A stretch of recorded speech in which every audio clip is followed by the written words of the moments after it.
Welcome to the Verified Metrics, your source for understanding the global economy. When you think about global power struggles, your mind probably goes to tanks, jets, and armies. But what if one of today's most powerful weapons is, well, invisible? Today, we're diving deep into how the Trump administration used exactly that, economic sanctions against a global energy giant, Russia. This is a story where dollars can be just as powerful as drones. So here's how we're going to break it all down.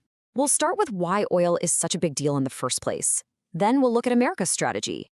After that, we'll get into the nuts and bolts of how these sanctions actually worked, the shockwaves they sent around the world. And finally, we'll ask the big question, how far can this kind of pressure really go? Okay, first things first, we have to talk about power. For modern Russia, a massive amount of its global power is literally pumped from the ground. See, before we can even get into the sanctions, you have to understand why Russian energy isn't just about keeping the lights on. It's the very foundation of its influence on the world stage.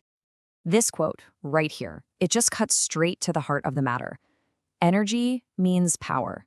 It sounds simple, but the consequences are absolutely massive. When you control the energy that another country desperately needs, that's not just a business deal. It creates dependence. And that dependence is an incredibly potent political tool. And you have to understand, for Russia, oil and gas aren't just part of the economy. In many ways, they are the economy. This analogy of it being the country's lifeblood is perfect. That revenue funds everything, from social programs and pensions, all the way to modernizing its military. It is the engine driving the whole machine.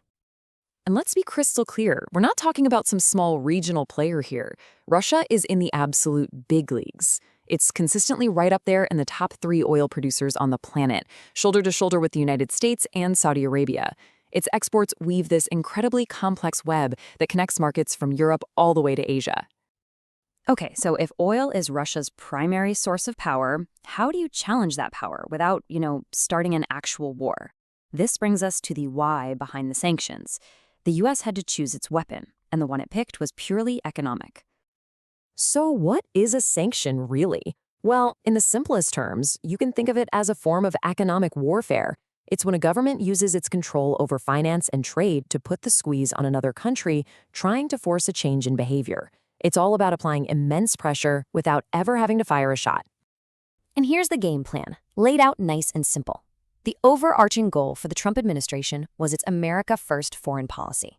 The problem, as they saw it, was Russia's growing influence, which was being funded almost entirely by oil money.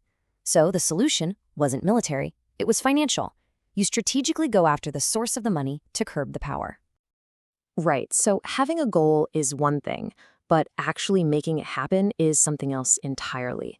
So how did the U.S. actually put this strategy into practice?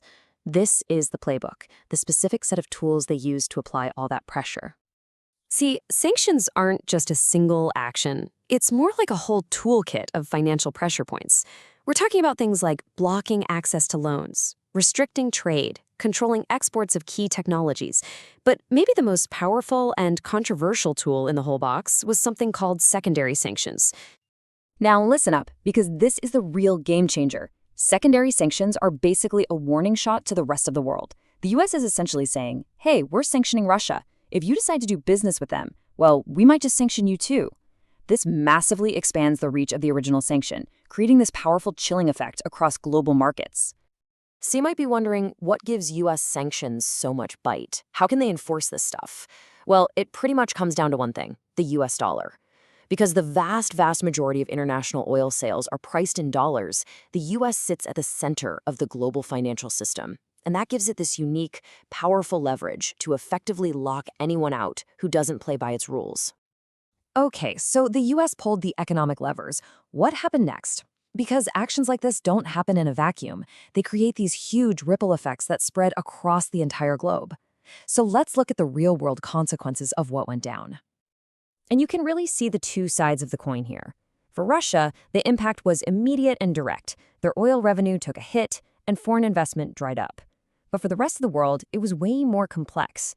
It led to a massive, chaotic reshuffling of supply chains, created a ton of uncertainty in the markets, and, interestingly, opened up new opportunities for other energy suppliers to jump in and fill the void. And you can see that global reshuffling in action right here. As its traditional customers in Europe started backing away, Russia was forced to pivot, and it pivoted hard to the east. It started selling enormous amounts of oil, often at a steep discount, to energy-hungry nations like China and India. The world's energy map was literally being redrawn right before our eyes. But, and this is a really big but, this is where the story gets a lot more nuanced. Because while sanctions are without a doubt an incredibly powerful weapon, they are not a magic wand. To really understand what happened, we have to look at the limits and the unintended side effects of using economic pressure like this. The term you hear thrown around a lot by experts is that sanctions are a blunt tool, and honestly, it's the perfect description.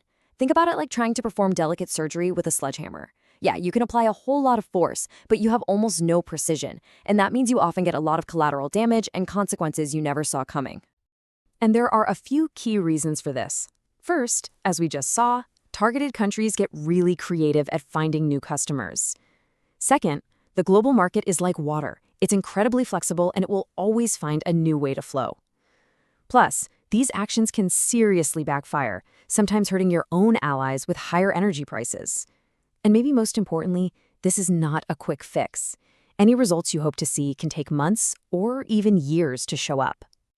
So after all that, we're left with this one enormous question. We've seen the logic, we've seen the tools, and we've seen the messy reality of what happens when you use them. Economic pressure is clearly a major weapon in the 21st century, but is it a true replacement for military might when it comes to shaping the world? That, right there, is the crucial debate that this whole story leads to.